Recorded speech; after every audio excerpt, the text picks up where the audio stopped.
We're finally starting to get a picture of what Classic and Sincere went through at the hands of Trezell and Jacqueline, and it's not good. And we're going to talk about some of the insights we're learning from the trial that's currently going on in today's video.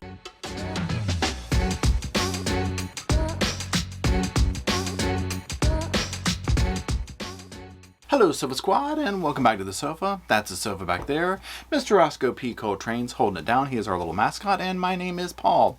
Now today what we're going to do is we're going to be doing like a little quick video here to talk about the case of Classic and Sincere, also known as the Trezell and Jacqueline West case that has now finally gone to trial. Now there's no video of it or anything like that, but there was a gag order as well, so you didn't hear anything about this for the longest time, which was incredibly frustrating. But it's going on now, and so what I want to do specifically for this video is talk about the opening statements. And what I want to do for that is just put up a few clips from an article that's going over some of basically the highlights of it, and it gives us an idea of possibly what took place and possibly what is to come during this trial. Before we do that, there might be a lot of people here at the Sofa Squad, if you're a regular viewer and you've come on recently, that you don't know what this case is. And so I want to just replay an interview that haunted the nation, possibly the world, back in 2020. And this was of the adoptive parents, Jacqueline and Trezell. We're just going to play a quick clip of it, because when this went up, everybody was like, yeah, this isn't good. For all the we just want to thank everyone in the community for all the support we've seen. We've felt so helpless, and seeing everybody out here really looking and helping out really means a lot. So, tell us what happened the night the kids went missing. Okay. From our yard. Okay. It was cold. I was gonna make a fire. There's a lot of wood in this area right here next to our house. Yeah, that wasn't good.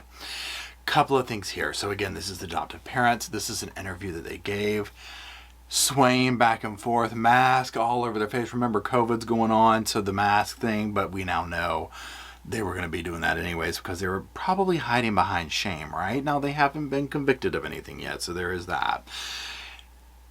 The evidence that has come out so far, which was what most people have assumed and thought and were knowing and kind of leading to during this, was that the boys never made it to this home out in Cal City, right?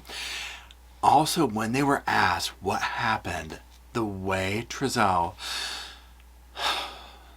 get in that story and her from the yard, okay, I mean, just falling all over themselves. And then he goes into the rehearsed. Okay, so what it's looking like, in my opinion, my non-professional lawyer, I'm just speaking from the sofa opinion, is that they rehearsed this and they're like, we got to pop this off because people are going to come asking, and this is the story, and here it goes.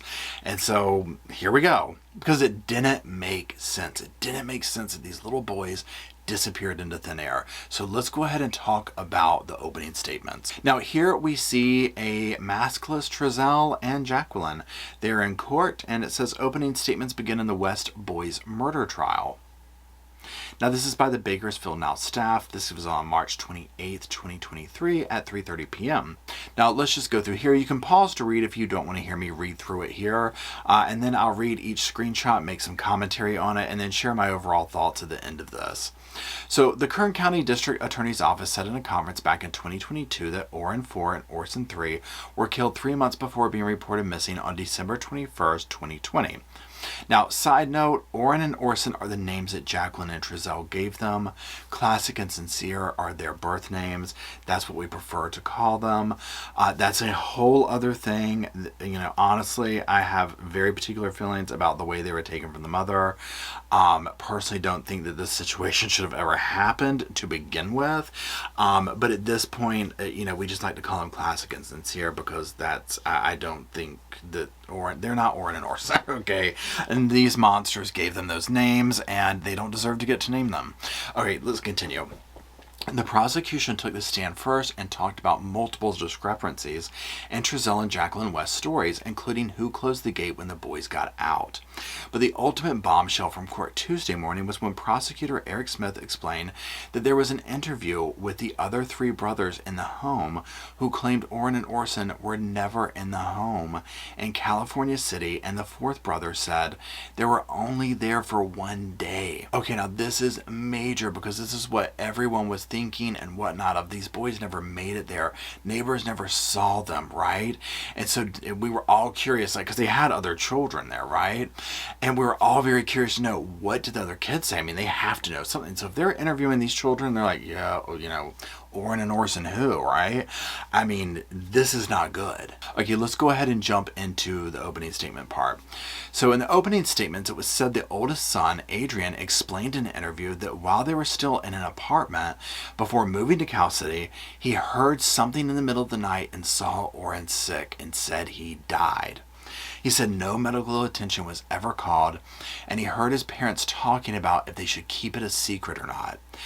Then, days later, a thud was heard during the middle of the night, and Orson was never seen again, according to the prosecution. Some of the boys thought Orrin and Orson were living with their grandparents after their disappearance, but according to the prosecution, both grandmothers said they were not. Smith said ultimately the answer to the question of where the boys will be answered is that they are dead. And at the end of the case, I will ask for a verdict of guilty beyond a reasonable doubt as to Trezell and Jacqueline for the murders of Orrin and Orson West. The defense attorney, Timothy Hennessy, representing Trezell West, took the stand and tried to bring a more human aspect to Trezell and Jacqueline, explaining that they were adopting the boys to help the system that desperately needed parents. They pointed out the inconsistencies in what the police were reporting and said they didn't follow up with the leads enough. Okay, so Paul's right there. First of all, this whole thing of let's try and apply some humanness to Trezell, that he and Jacqueline were doing some kind of, saintly type thing to help the system out. 100% I get that system is broken, right? It doesn't help when people get these children who don't have any business having kids themselves, right? This should not have happened. And it doesn't matter at this point to me, like I know they haven't been convicted, we're in trial. The fact of the matter is these boys disappeared into thin air under the care of these 2 people. And I think the evidence coming from their other children or whatnot speaks volumes. So yeah, no, I don't want to hear about how they were helping the system out at all. Also, what a horrible thing for the other children to have to sit here and testify of. We saw Orrin sick and then, he died, and I heard mom and dad talking about should we keep it a secret, and there was the thud, and then we never saw our other brother. I mean, come on. This sounds to me like one of those scenarios of, how some, like, you see these cases like this, and like one child receives all of the brute force and whatnot, all of the anger of the family, the parents, that type thing. I'm not saying the other kids or whatever, but the parents, the abuser, I should say. And it feels like that. And I also just really question if this was not a money-making thing for them, right? Just the system alone, if they were just bringing kids in to do this. And so, and neglecting them. And it feels very much like a lot of those things. The defense said that this shouldn't be a murder case, but instead is simply 2 parents missing their children and don't know where they are. Hennessy said, "Ladies and gentlemen, this is Trezell West and this is Jacqueline West, and their 2 sons are missing. Their sons Orrin and Orson are missing, and we're here because it's easier to charge them than for them to explain why they couldn't find them." The defense attorney for Jacqueline West reserved her opening statements. Closing arguments are set for June 1st and deliberations for June 2nd. So this gives you a little taste of what's to come in this trial, right? The inconsistencies and online people, when this went down, were already finding these. The story that they had this back gate that the boys snuck out of and literally disappeared into thin air. I mean, here's the thing. It's a desert, okay? They were trying to play it off like, we want to go to the neighbors. We want to go to the neighbors. All you had to hear was that no one has ever seen these children. And if the other people in the house are saying they've never seen the kids out there, I don't want to hear that these are grieving parents. And I use the word parent lightly.